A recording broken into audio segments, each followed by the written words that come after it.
Hello tout le monde, j'espère que vous allez bien. Aujourd'hui on se retrouve dans une nouvelle vidéo sur ma chaîne, voilà. Toujours, voilà, je voulais vous remercier de tous les gentils messages que vous m'envoyez sur les réseaux sociaux, sur Twitter, sur Instagram, même en dessous des vidéos, dans les commentaires, franchement c'est super sympa, moi ça me touche énormément. Petite précision, j'ai des allergies, donc c'est-à-dire que j'ai le nez bouché, j'ai les yeux un peu explosés, donc ne faites plus attention à quoi que ce soit sur mon visage. Aujourd'hui on vous retrouve pour une nouvelle vidéo qui va être consacrée à la saison 10 de The Walking Dead. Cette vidéo je l'ai écrite en partie avec mon ami Maxime qui connaît très bien la série, qui a lu les comics, donc voilà, qui aura une expertise en plus. La vidéo normalement va sortir le lendemain de son anniversaire, donc voilà, joyeux anniversaire Maxime, joyeux... 24 ans.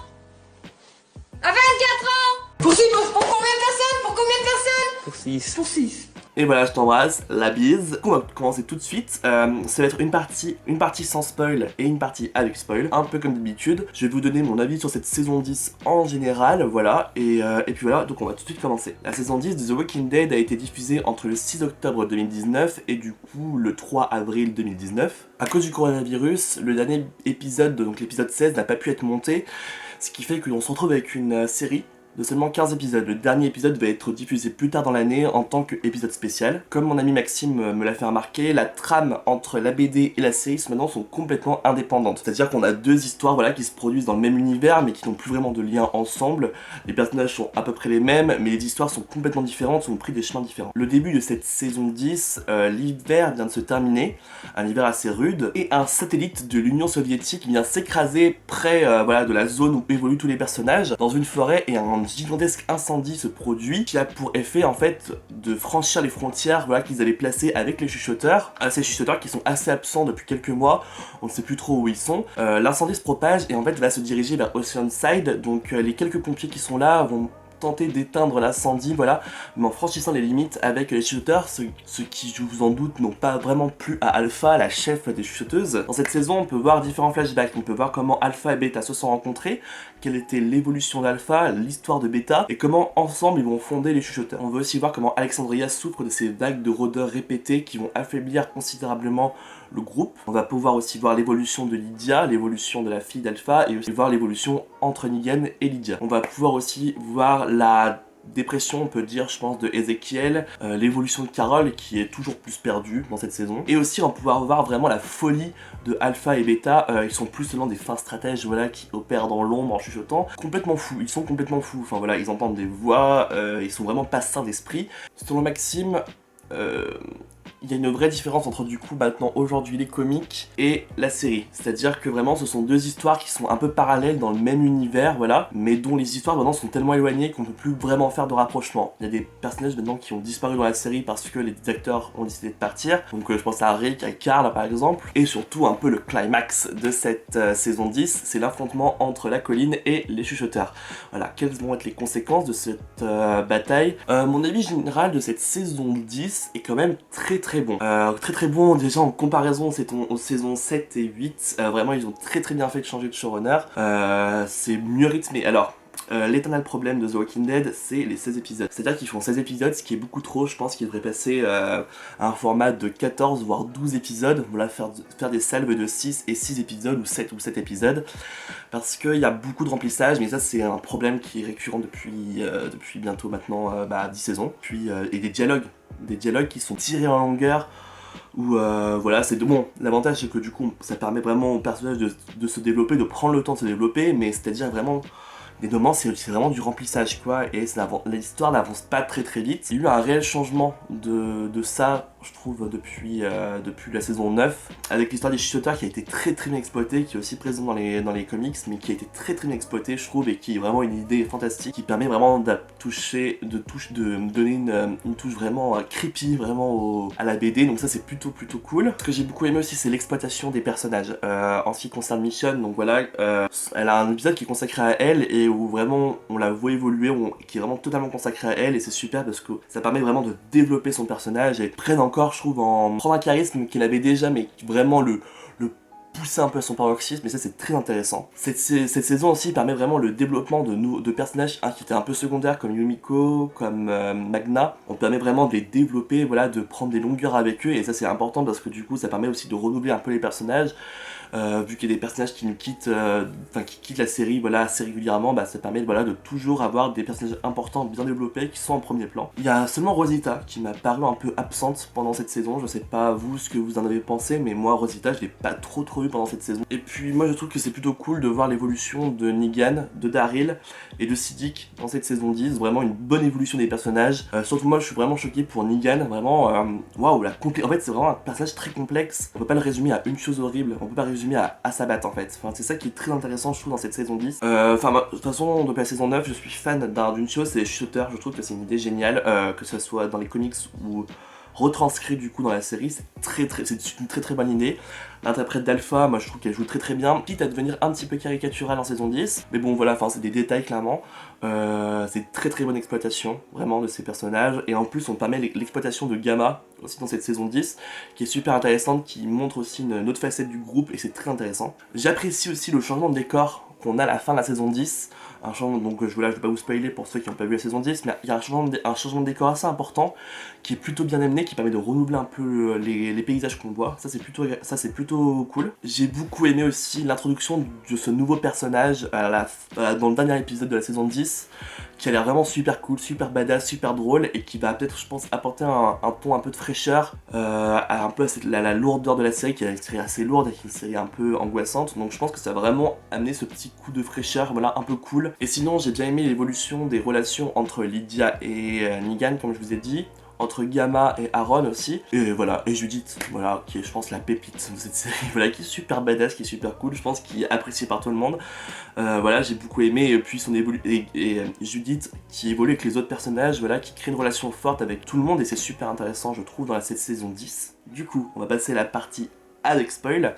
Moi il y a une chose, bon, le satellite qui s'écrase, j'ai trouvé ça un peu gros, mais bon, ça passe, écoutez, c'est pas grave. Moi j'ai beaucoup aimé qu'ils présentent Alpha et Beta comme des fous, comme des personnes qui ont perdu la raison, et plus seulement comme des fins stratèges. Voilà, ça c'est plutôt cool de montrer cette facette là des personnages. Et puis cette idée des masques de Beta, de prendre du coup la peau de Alpha qui se fait buter par Negan, pour s'en faire un masque avec deux couleurs, voilà, le côté avec son frère et le côté avec Alpha, mais c'est du génie, d'invention, enfin genre, quand ils étaient en réunion marketing ou en réunion d'écriture, mais wow, ils ont dit, putain, les gars, on a l'idée du siècle, c'est ça qu'on va faire, vraiment. Ça franchement c'était une super bonne idée, c'est hyper cool, c'est hyper badass, c'est tout ce qu'on aime. L'épisode consacré à Michonne, j'ai trouvé assez bien, un peu confus, il y a des moments j'avais un peu, mais c'était fait exprès vu qu'elle était sous psychotique, donc un peu confus, donc du coup j'ai dû voir une explication sur internet pour mieux comprendre l'épisode et pour mieux le saisir.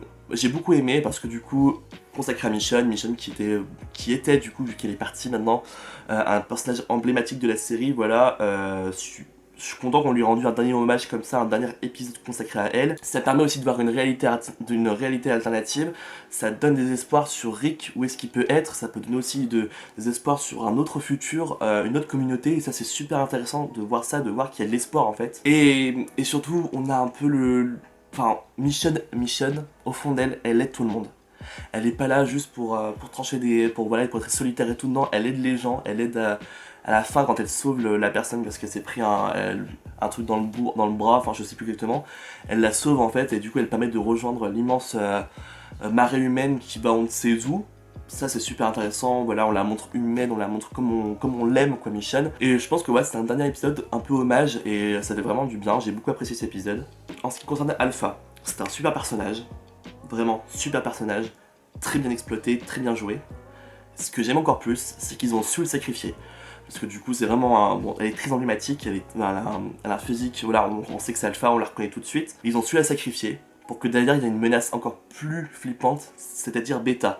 Parce que Alpha, elle entendait pas des voix, mais Beta entend des voix, il suit Alpha jusqu'au bout, enfin voilà. Et donc je pense qu'ils ont vraiment bien su exploiter la fin de ce personnage sans en faire trop, vous voyez. Donc là ils ont su sacrifier un personnage important, et ça c'est intelligent, et ça montre qu'il y a vraiment une prise de risque de la part des showrunners. Voilà, le personnage dont je vous parlais, que j'ai beaucoup apprécié voir arriver, c'est Princesse. Elle a l'air super cool, elle a l'air super badass. Voilà, c'est le petit côté, le petit vent de fraîcheur, je pense, qui avait besoin de faire redescendre un peu la pression, que les personnages se prennent un peu moins au sérieux. On le voit d'ailleurs comment Yumiko se comporte avec elle au début, très méfiante, et puis à la fin, genre, tu veux venir avec nous? Enfin, vous voyez, il y a toujours cette lueur d'espoir, et elle veut seulement faire partie d'un groupe, et c'est super intéressant, et je pense que ça va être un personnage vraiment apprécié. Voilà, après, voir comment elle évolue, mais moi j'ai vraiment hâte de voir comment ils vont travailler son personnage. Quelque chose qui m'a un peu déçu, et Maxime me rejoint là-dessus, c'est Carole. Elle a été super badass, puis finalement elle voulait plus tuer personne, puis finalement elle est rebadass, puis là on sait pas trop ce qu'elle veut. Je pense que le personnage commence un peu à tourner en rond, ils savent plus trop quoi en faire malheureusement. C'est toujours intéressant, ils arrivent bien à tourner la chose et tout, mais c'est vrai que là ça tourne un peu en rond, genre en fait elle sait pas ce qu'elle veut. Donc voilà, je pense que c'est un peu dommage pour un personnage aussi emblématique de The Walking Dead. J'ai beaucoup aimé aussi la relation du coup qui évolue entre Lydia et Negan. Il y a une vraie humanité qui se dégage de Negan, c'est ce que je vous disais, c'est que voilà, c'est pas un personnage tout blanc ou tout noir, en tout noir plutôt, mais c'est vraiment... c'est complexe en fait, voilà. Il a une humanité parce qu'ils sont tous les deux rejetés des communautés, voilà, Lydia se fait malmener par les autres. Cette relation qui se crée, voilà, je la trouve très intéressante. Ça montre que Negan n'est pas seulement une personne mauvaise, voilà. Il y a une vraie humanité qui se dégage de lui, et se dire, mais voilà, est-ce qu'il y a un peu une rédemption qui est possible, un pardon qui est possible pour toutes les horreurs qu'il a commises? Je sais pas, mais en tout cas c'est intéressant de voir ça. J'ai beaucoup apprécié aussi la relation qu'il y a entre Gamma et Aaron, parce que ça permet de voir qu'on peut créer du lien, même avec les chuchoteurs.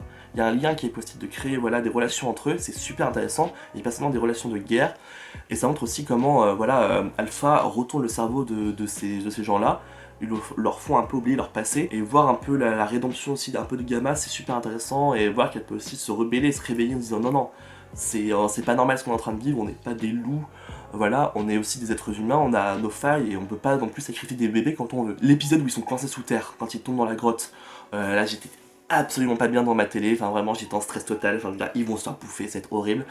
Bon, au final personne sacrifié, bon c'est pas grave, mais moi j'étais vraiment pas bien devant ma télé. Et puis les deux petits points négatifs je trouve de la série, c'est alors Eugène et son histoire d'amour via téléphone, franchement on s'en bat les couilles, enfin moi j'en ai rien à foutre, c'est pas très intéressant. Et la mort de Siddiq, enfin genre il est mort et ça y est quoi, genre un peu osef, enfin je sais pas vous mais enfin voilà. Enfin il est mort et puis Rosita s'en remet assez bien, enfin je sais pas. Enfin, j'ai trouvé ça un peu bizarre, genre ça a pas été exploité plus que ça. Alors peut-être que l'acteur devait se barrer en milieu de saison 10, et du coup ça a été un peu bâclé parce qu'il savait plus trop quoi faire du truc. En plus on voit Siddiq après dans l'épisode de Mission, donc je pense pas que ce soit si bâclé que ça. Donc je sais pas, enfin moi j'ai trouvé que c'était un peu osef, tout le monde s'en fout un peu de sa mort. Bref, voilà, c'était mon avis général de la saison 10. Un avis très très bon, malgré 2-3 faiblesses et des longueurs, mais bon ça c'est des problèmes éternels à The Walking Dead. Voilà, bon dites-moi dans les commentaires ce que vous en avez pensé, n'hésitez pas à vous abonner, n'hésitez pas à lâcher un like, un peu comme d'habitude. Voilà, je vous embrasse, et puis bah voilà, vive la France et vive le confinement, salut!